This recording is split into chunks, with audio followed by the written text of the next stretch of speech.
اللہ کا کلام کو اپنے دل میں اتار دیا۔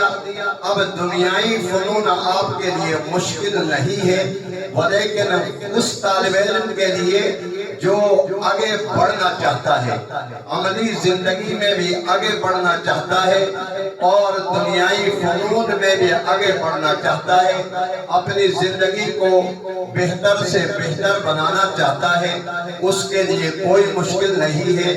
ہمارے بہت سارے ایسے شاگرد جو مدارس میں آ گئے، بلکہ میرے پاس ابتدا میں پڑھتے رہے، ان طلباء کو وہ جب مدرسے میں آ گئے تو سوچ بچار میں پڑے رہتے تھے، ہر وقت ہاتھ یہاں رکھ کر وہ سوچتے تھے۔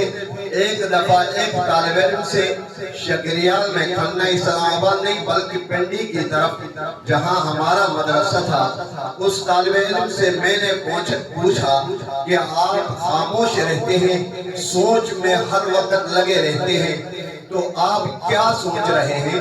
تو وہ شاگرد نے کہا، استاد جی اب میں اس طرف آنا نہیں چاہتا تھا، لیکن مجھے میرے والدین نے مدرسے کے طرف بھیج دیا ہے، میرے دوست احباب اسی طریقے سے عزیز و اقارب، میری خالائیں آتی ہیں، میری بہنیں آتی ہیں، تو وہ میرے ذہن میں یہ اشکالات سوالات پیدا کرتی ہیں کہ ابھی تو آپ کی زندگی مدرسے میں ڈال کر خراب کرتی ہے، اب آپ کی زندگی آگے کیسے بنے گی؟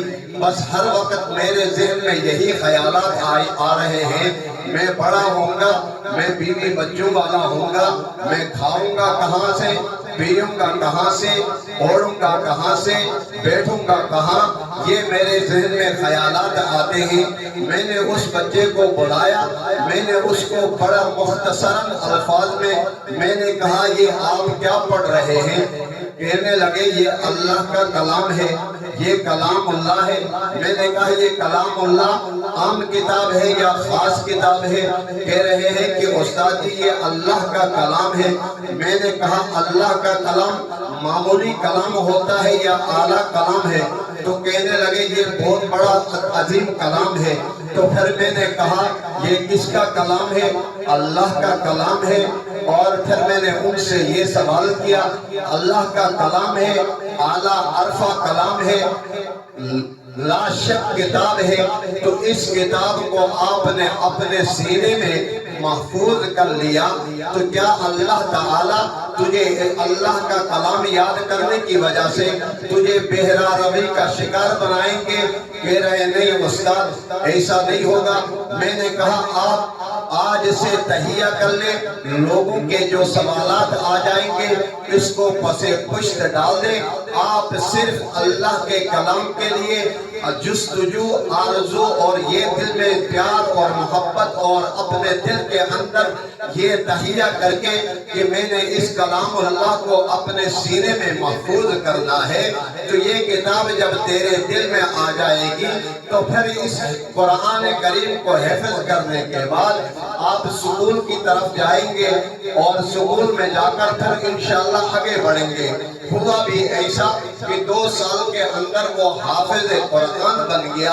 حافظ قرآن بننے کے بعد وفاق المدارس العربیہ میں اس نے امتحان دے دیا، 95 نمبر انہوں نے لے لیے، اور اس کے بعد مجھ سے اجازت مانگی، ابھی میں سکول کی طرف جانا چاہتا ہوں۔ میں نے کہا اس شرط میں کہ آپ کا قرآن جب تک مضبوط نہیں رہتا ہے، آپ میرے پاس روزانہ بعد نماز عصر یا بعد نماز ظہر یا بعد نماز مغرب آپ آ کر 1 سے 12 مجھے سنائیں۔ وہ اس نے وعدہ کر لیا، سکول کی طرف چلے گئے، 9th کلاس میں انہوں نے امتحان دے دیا، پہلی پوزیشن سکول میں حاصل کر لی۔ اس کے بعد پھر 10th میں چلے گئے، 10ویں کلاس میں بھی اس نے اچھے نمبرات میں پاس کر لیے۔ تو اس کے بعد وہاں سے ہم شفٹ ہو کر ادھر آ گئے تو وہ اپنے جگہوں میں وہ طلباء جن طلباء کو آج میرے ذہن میں بھی ان کے نام بھی یاد نہیں ہے، تو ایک دن کھنہ اسلام آباد میں یہاں مارکیٹ میں گیا تو پینٹ شرٹ پہنا ہوا ایک نوجوان آ گیا، آ کر عاجزی اور انکساری کے ساتھ مجھے سلام کیا۔ میں نے اس کو پہچانا نہیں، تو جناب اس سے میں نے کہا کہاں سے کون ہو، کہاں سے آئے ہیں؟ تو پھر انہوں نے کہا میں فلاں طالب علم ہوں جس وقت میں مدرسے میں آ کر سوچ میں پڑھتا تھا، اور اللہ تعالیٰ کے فضل اور اس کے کرم سے آپ کے کہنے پر میں نے عمل کر لیا۔ آج میں الحمدللہ FSC میں نے مکمل کر لیا ہے، اور بڑے اچھے انداز میں بڑے احسن طریقے سے میں نے بڑے اچھے نمبرات حاصل کیے ہیں۔ تو عرض کرنے کا میرا مقصد یہ ہے عزیزم طلباء، آپ جس فیلڈ میں ہو یہ کوئی ضروری نہیں ہے کہ سارے کے سارے جو ہے وہ مدرسے کھول دیں، بلکہ آپ دنیائی جس کام میں بھی جانا چاہتے ہیں، چاہے قرآن کے ساتھ منسلک رہے، چاہے حدیث کے ساتھ منسلک رہے، یا کاروباری زندگیوں میں منسلک رہے، یا کہیں ڈرائیور بنتے ہیں، یا کہیں ٹیلر ماسٹر بنتے ہیں، یا کسی بھی فیلڈ میں جاتے ہیں، تو آپ کے اندر یہ ہونے چاہیے کہ میں دن میں پورا دن میں 2 گھنٹے میں اللہ کے دین کے لیے دے دوں گا، تو پھر اللہ تعالیٰ آپ کی مدد بھی فرمائیں گے، آپ کی نصرت بھی فرمائیں گے۔ اللہ کے دین کے لیے کیا کرنا ہے کہ آپ نے دن میں 2 گھنٹے لگا دیں، باقی سارا دن آپ اپنے کام کاج میں لگے رہیں، سکول کالج میں لگے رہیں، آپ وہاں ٹیچر ہیں تو وہاں لگے رہیں۔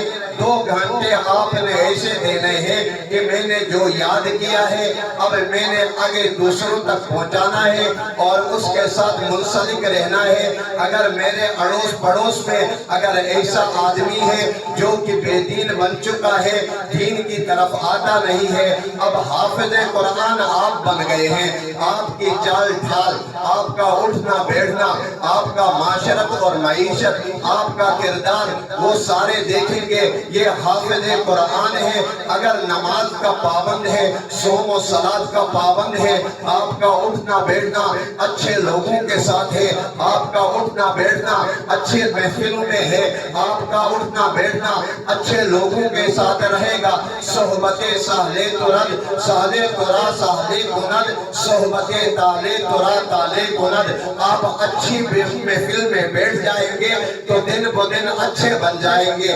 آپ کو دیکھ کر 2-4 آدمی بھی اسی انداز کو اپنائیں گے، ارے میرا یہ دوست ہے حافظ قرآن ہے، نماز کا وقت آتا ہے اپنی دکان بند کرتا ہے، نماز کا وقت آتا ہے اپنی گاڑی کو سائڈ لگاتا ہے، نماز کا وقت ہوتا ہے تو اپنے ٹیلر ماسٹری کا کام کو چھوڑتا ہے، اپنا نماز کا وقت ہوتا ہے تو کاروبار کو آگ پسے پش ڈال کر وہ مسجد میں حاضر ہوتا ہے۔ اب آپ کے سارے دایاں بایاں دکاندار بھی آپ کو دیکھیں گے، شٹر نیچے ہے، وجہ کیا ہے؟ آپ نے لکھا ہے وقفہ برائے نماز کے لیے چلے گئے۔ اب سارے دکاندار دیکھتے ہیں کہ بھائی یہ آدمی نماز کا پابند ہے، دن ب دن فراوانی آ رہی ہے، اس کے کاروبار میں برکتیں آ رہی ہیں، اس کے کاروبار میں رزق میں اللہ تعالیٰ رحمتوں کا نزول فرما رہے ہیں، تو دایاں بایاں دیکھنے والے وہ بھی عمل اپنائیں گے، اس کا اجر و ثواب آپ کو ملے گا۔ اگر آپ سکول کالجز میں، آپ اگر یونیورسٹیز میں کہیں پڑھا رہے ہیں یا پڑھ رہے ہیں، نماز کا وقت آ جائے تو آپ اپنے استاد جی سے بڑے سرب سجود ہو کر عاجزی اور انکساری کے ساتھ استاد کو کہیں گے نماز کا ٹائم ہے، مجھے نماز کی اجازت دے دے۔ استاد نماز کی اجازت دے دے گا۔ آپ کے کولیگ دیکھیں گے ارے بھائی یہ کدھر گیا؟ نماز کے لیے گیا ہے، جا کر وضو کرتا ہے پھر نماز پڑھتا ہے، تو آپ کے کولیگ، آپ کے کلاس فیلو جتنے بچے ہوں گے وہ ایک دن دیکھیں گے، دوسرا دن دیکھیں گے، تیسرا دن دیکھیں گے، اور پھر وہ آپ کے رنگ میں رنگے جائیں گے، وہ بھی نماز پڑھنا شروع کر لیں گے۔ تو اس کا اجر و ثواب کس کو ملنا ہے؟ آپ کو ملنا ہے۔ جب تک وہ نمازی رہے گا، وہ نمازی رہے گا تو آپ کو اجر مل جائے گا۔